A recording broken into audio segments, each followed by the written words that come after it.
राधे राधे, हरे कृष्णा। इस मन ने अच्छे अच्छों को बर्बाद कर दिया। आप अभी नहीं समझे तो आपको निश्चित ही बर्बाद करके रहेगा ये मन। अब अजामिल का अनुभव सुनो। तुम्हारी वासना कभी तृप्त नहीं होगी। वासना तुमसे सब कुछ छीन लेगी। जब वेश्या को देखकर मेरे मन में वासना जागी तो मुझे लगा सिर्फ यही वेश्या मुझे सुख पहुंचा सकती है। इस वेश्या को भोगे बिना मेरा जीवन ही व्यर्थ है। मेरे मन ने मानो मेरी सारी समझ पर पर्दा डाल दिया। मेरे मन ने जिस वासना को सुख समझा वही वासना मेरे जीवन के सबसे बड़े दुख का कारण बनी। वासना ने सबसे पहले मेरा आत्मसम्मान और आत्मबल छीना। वासना से, इच्छाओं से अपने आप को बचा कर रखो। ये कभी तृप्त नहीं होने वाली हैं। मित्रता करनी है तो भगवान से करो। प्रेम करना है तो भगवान से करो। बात करनी है तो भगवान की करो। मन लगाना है तो भगवान में लगाओ। किसी का होना है तो भगवान के ही हो जाओ। संसार का होकर क्या करना। हे नाथ, हे मेरे प्रभु, मैं सदा आपके पास रहूं। चक्रव्यूह में अभिमन्यु के निहत्थे मारे जाने पर अर्जुन ने रोते हुए कृष्ण से पूछा, माधव आप तो भगवान थे, आप चाहते तो एक पल में अभिमन्यु को बचा सकते थे, फिर आपने ऐसा क्यों नहीं किया। कृष्ण ने गहरा जवाब दिया, पार्थ मैं सृष्टि का रचयिता हूँ, लेकिन हर मनुष्य को अपने कर्म और अपना युद्ध स्वयं ही लड़ना पड़ता है। अगर मैं आज अभिमन्यु को बचाता तो दुनिया को यह सीख कैसे मिलती कि अकेला इंसान भी लाखों की भीड़ से लड़ने का साहस रख सकता है। एक ही वृक्ष पर बहुत से फल उगते हैं, कुछ पहले पक जाते हैं और कुछ समय आने का इंतजार करते हैं। मनुष्य को प्रकृति से यही सीखना चाहिए। दूसरों की सफलता का मतलब ये नहीं कि आप हार गए, आपका समय भी जरूर आएगा।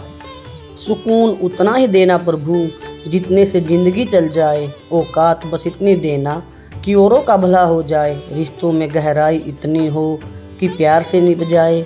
आँखों में शर्म इतनी देना कि बुजुर्गों का मान रख पाए। सांसें पिंजर में इतनी हो कि बस नेक काम कर जाएं। बाकी उम्र ले लेना कि औरों पर बोझ ना बन पाए। राधे राधे। खुद की नज़र में सही होना चाहिए। दुनिया का क्या है, दुनिया तो भगवान से भी दुखी है। निंदा से ना डरियो, निंदा जल की धार। निंदा से जो डरती मीरा, कैसे होती पार। राधे राधे।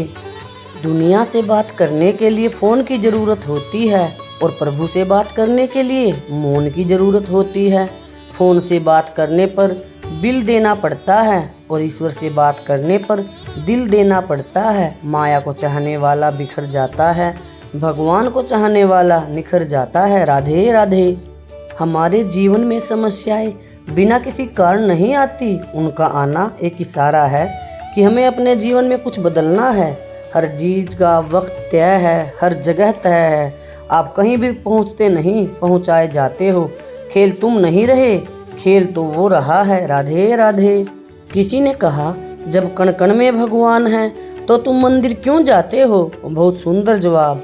हवा तो धूप में भी चलती है पर आनंद छाँव में बैठकर मिलता है। वैसे ही भगवान सब तरफ है पर आनंद मंदिर में ही आता है। राधे राधे। गीता में लिखा है, अपने शब्दों को सुंदर रखिए क्योंकि व्यक्ति चले जाते हैं परंतु उनके कहे शब्द रह जाते हैं। अपनी पीड़ा के लिए संसार को दोष मत दीजिए, अपने मन को समझाओ। तुम्हारे मन का परिवर्तन ही तुम्हारे दुखों का अंत है। राधे राधे। किसी बात को दिल पर मत लीजिए। जिसका जैसा संस्कार होता है वैसा ही उसका व्यवहार होता है। वक्त चाहे कितना भी लगे, सच जरूर सामने आता है और एक दिन छल करने वाला अपने ही जाल में फंस जाता है। राधे राधे। जिसके मन में दूसरों का भला करने का भाव होता है, ईश्वर उनके जीवन में किसी भी चीज़ की कमी नहीं आने देते। भगवान जानते हैं आपने किसी चीज़ के लिए कितना सब्र किया है और यकीन मानिए आपके सब्र के हर पल की कीमत अदा होगी। भगवान पर विश्वास रखें। राधे राधे। यदि घर में आग लगे उसी वक्त कुआं खोदने से क्या फ़ायदा होगा। वैसे ही उम्र रहते कार्य कीजिए, समय बीतने के बाद आपके कर्म का कोई फ़ायदा ना होगा। माना कि आप किसी का भाग्य नहीं बदल सकते, लेकिन अच्छी प्रेरणा देकर किसी का मार्गदर्शन तो कर सकते हैं। राधे राधे। यदि अपमान और निंदा होने पर बुरा लगता है तो आपकी साधना अभी कमज़ोर है। चरण में रखना, शरण में रखना, हरदम तेरी ही लगन में रखना। सुख के उजाले हों, दुख के अंधेरे हों, जो भी हो हरदम मगन में रखना। सांसों की माला, सिमरन के मोती, मन नहीं भटके जतन में रखना। पल के जो मूंद तेरे हो दर्शन, हरदम इसी तड़पन में रखना। राधे राधे। 5 घड़ी कर्म किया, 3 घड़ी सोए, एको घड़ी न भजन किया, तो मुक्ति कहाँ से होए। स्वयं को ईश्वर को समर्पित कर दो, यह जीवन जैसा भी है उनका दिया हुआ है। तुम्हारी सबसे बड़ी समस्या क्या है? कभी कभी तुम्हारे भीतर का संत जाग कर तुम्हें कुछ अच्छा करने को कहता है, पर पुरानी आदतों के कारण वो विचार खो जाता है।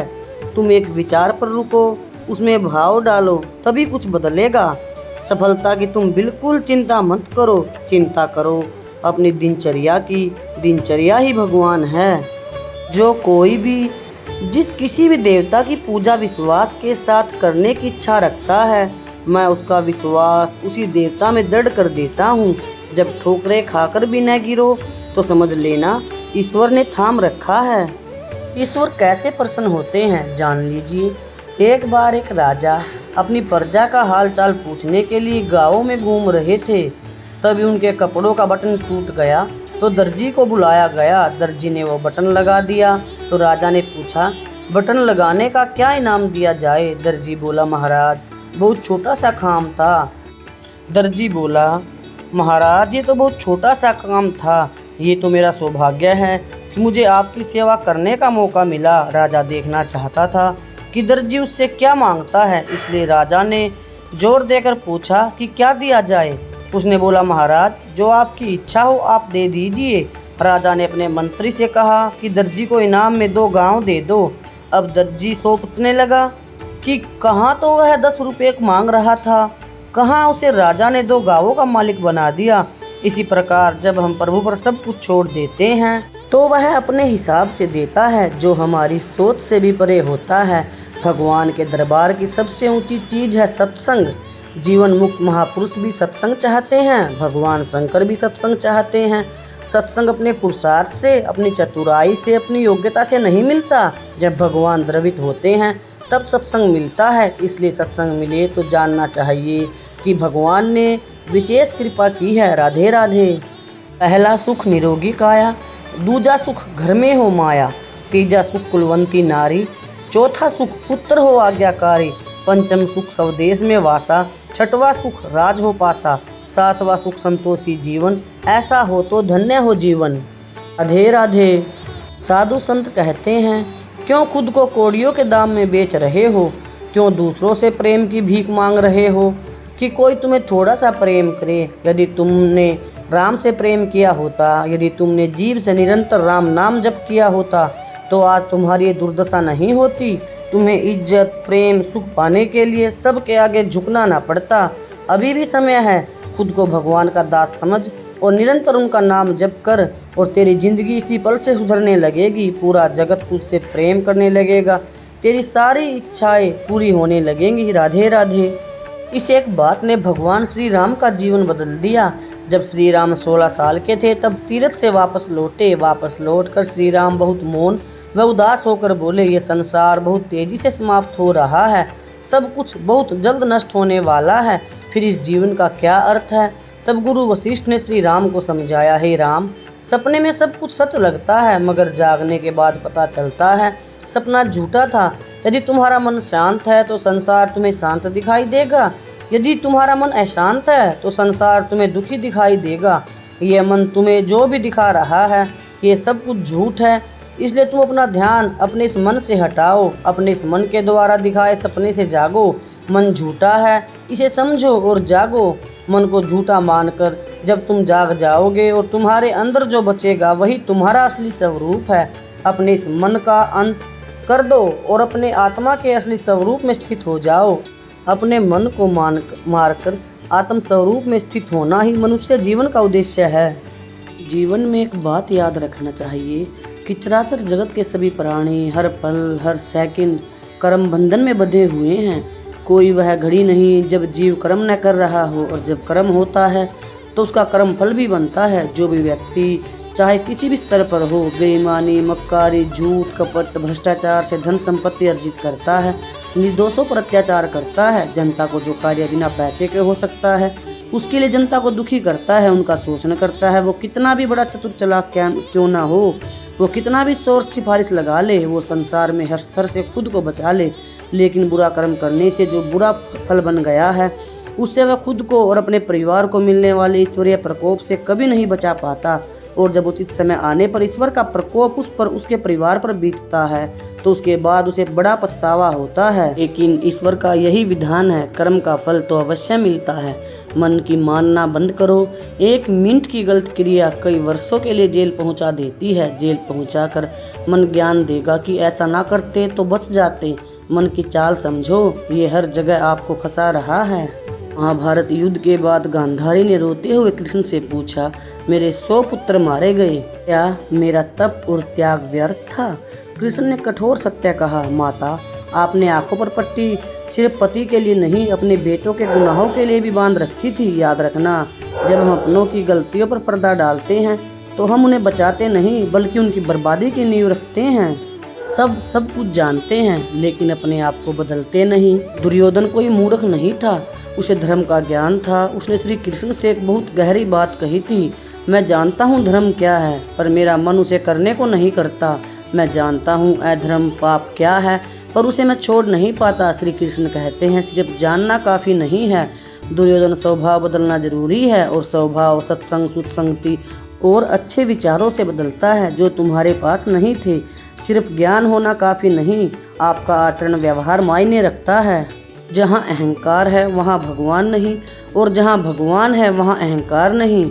कभी सोचा है जो भगवान सर्वसमर्थ हैं वो फिर भी सबरी के घर चलकर क्यों जाता है? विदुर के घर साग क्यों खाता है?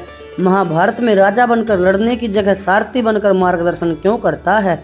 सुदामा के द्वारका पहुँचने पर नंगे पैर दौड़ता है। जो भगवान सर्वशक्तिमान है वो अपने सच्चे भक्त के बस में हो जाता है। इसका मतलब इतना तो समझ आ ही गया होगा कि भगवान सरल लोगों को ही प्राप्त होता है। अगर आप में अहंकार है वो किसी भी तरह का हो, भगवान आपको प्राप्त नहीं होगा। हाँ, इतना जरूर है, जब आपका हृदय अहंकार रहित होकर निर्मल हो जाएगा तो उसमें ईश्वर प्रकट रूप में आ जाएंगे। और फिर जिसके साथ ईश्वर साक्षात रूप में हो उसका फिर किसी चीज़ की कमी नहीं। जहाँ अहंकार है वहाँ भगवान नहीं और जहाँ भगवान है वहाँ अहंकार नहीं। एक बार पार्वती जी ने भोलेनाथ से पूछा, स्वामी आप हमेशा भस्म क्यों लपेटे रहते हैं? भोलेनाथ मुस्कुराए और बोले, पार्वती यह भस्म मेरे भक्तों की नश्वरता का प्रतीक है। यह याद दिलाती है कि सब कुछ अंत में मिट्टी में मिल जाता है, फिर भी आत्मा अमर है। पार्वती जी ने फिर पूछा, फिर आपकी जटाओं में गंगा और चंद्रमा क्यों? भोलेनाथ ने जवाब दिया, गंगा मेरी करुणा है जो सबको पवित्र करती है और चंद्रमा मेरा शांत स्वभाव जो सृष्टि को ठंडक देता है। पार्वती जी ने मुस्कान के साथ कहा, आप सृष्टि का हर रंग अपने में समाये हैं। भोलेनाथ ने हंसकर कहा, और तुम मेरे हर रंग की साक्षी हो पार्वती। राधे राधे।